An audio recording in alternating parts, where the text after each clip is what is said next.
the flood was local or global, is there any idea of where do the waters all come from and where do they all go? Even if it's a global flood, I mean, that's a lot of water that needs to be evaporated or something. So do we have any Yeah. idea of what happened with the floodwaters? I think a big clue about the waters comes in Psalm 104 and Proverbs chapter 8.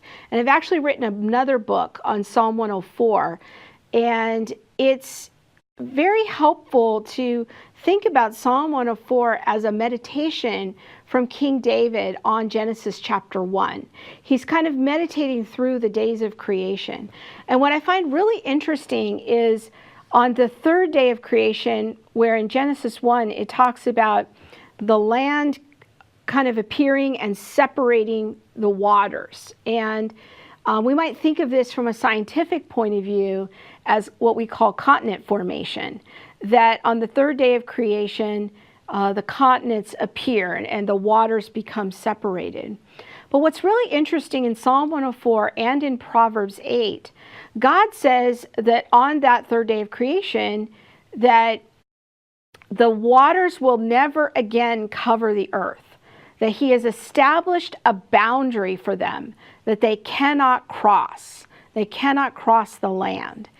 And so if I understand those verses correctly, and I grant you that those are the type of literature there is poetic, but we ought not fall into the trap of thinking that poetry doesn't contain truth.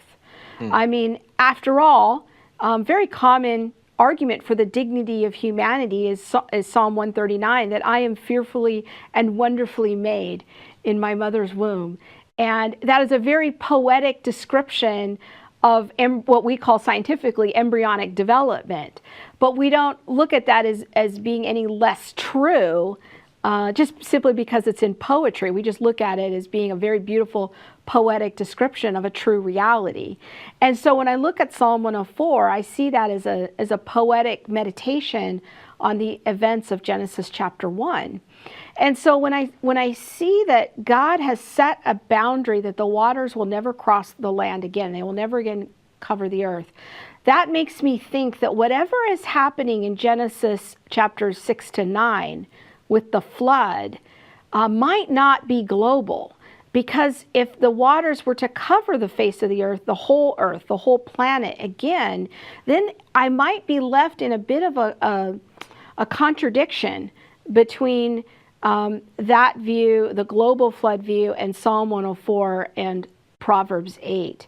And we have another insight about this from 2 Peter. Peter describes the flood during Noah's day, and he describes it with some very interesting phrase. He says that the world of that time was deluged and destroyed. Now, why would he feel the need to offer this qualifier of the world at that time? That makes me think it's a world that's different than the world that Peter knew, the Roman world, that it had a different extent, different boundaries. So I actually think that there's some biblical evidence that tells us that these waters were not global, but rather they were local. And I think that the source of the waters was just quite simply the water cycle. It was a very large flood, and it rained hard for many days in a row, and there wasn't adequate drainage for it all to drain away and have time to dry, and over time that's what caused the flood. So it's kind of a what we might call what Hugh Ross likes to call a non-transcendent miracle. It's something that uses the natural world, but is kind of controlled or intervened by God in a supernatural way.